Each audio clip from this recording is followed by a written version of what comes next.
Bismillah. Recently, somebody asked me a very important question.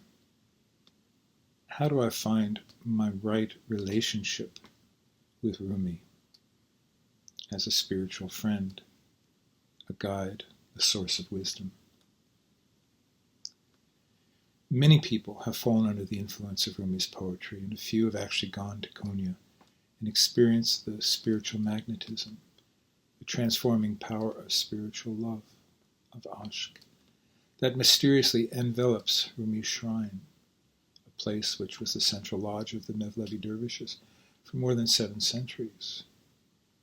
And those who have experienced this power, whether in Konya or unaccountably through the grace, the barakah, transmitted by Rumi, have come to discover the reality and the value of a relationship with this great Sufi peer. You know, our tradition doesn't encourage the idolizing of any human being. Yet the role of great saints in the process of human transformation is well known and respected. Many people have directly experienced the power of it. Many people have gone to Konya and come back different from how they left.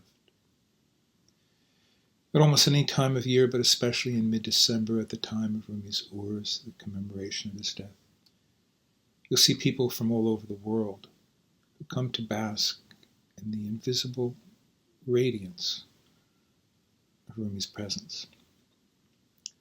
You'll see them standing in a quiet corner, sitting inconspicuously on some bench, opening their hearts, minds, and souls to an inner experience that brings them peace, tranquility, consolation, and love. Recently, someone shared with me her heartbreaking complaint to God about the injustices she has seen in the world. "But why have you come here?" I asked. "Why?" I asked. "At least I have Mevlana," she said. There's no single formula for this relationship, no required rituals, no proprietary authority. Each person can find his or her unique relationship with Mevlana as peer. Because Jalaluddin Rumi underwent a process of transformation to become Mevlana, which means our master, he was lifted above the condition of a mere human personality. He's not another human ego who could be idolized and therefore become a distraction from the divine. Instead, the human personality of Jalaluddin was transformed. The content of Rumi became the divine presence of Mevlana.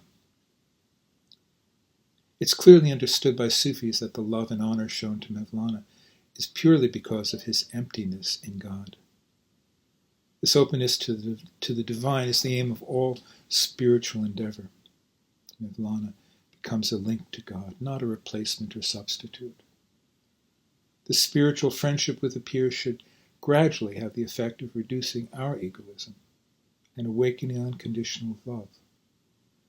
That's why thousands of lovers of God can crowd into the Dergah in Konya on December 17th, pressed together as closely as human beings can be pressed, and yet standing patiently for hours with no sign of impatience for the prayers that will finally be recited. Mevlana is referred to in the tradition as Hak Dost, the true or real friend. He's both a friend to the seeker and an intimate friend of God. The literary legacy he has bestowed on humanity is of incomparable spiritual richness and of a very high state. It's humbling to realize how high a level of truth he calls us to. And at the same time, he himself had the ability to bow before a child and to kiss the feet of a Christian priest.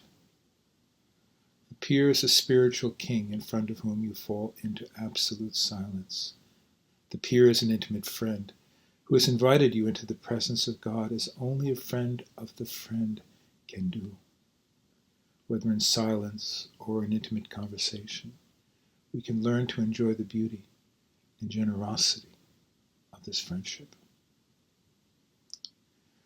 Salam alaikum, Ya Hazrati Mevlana, Hak Dost.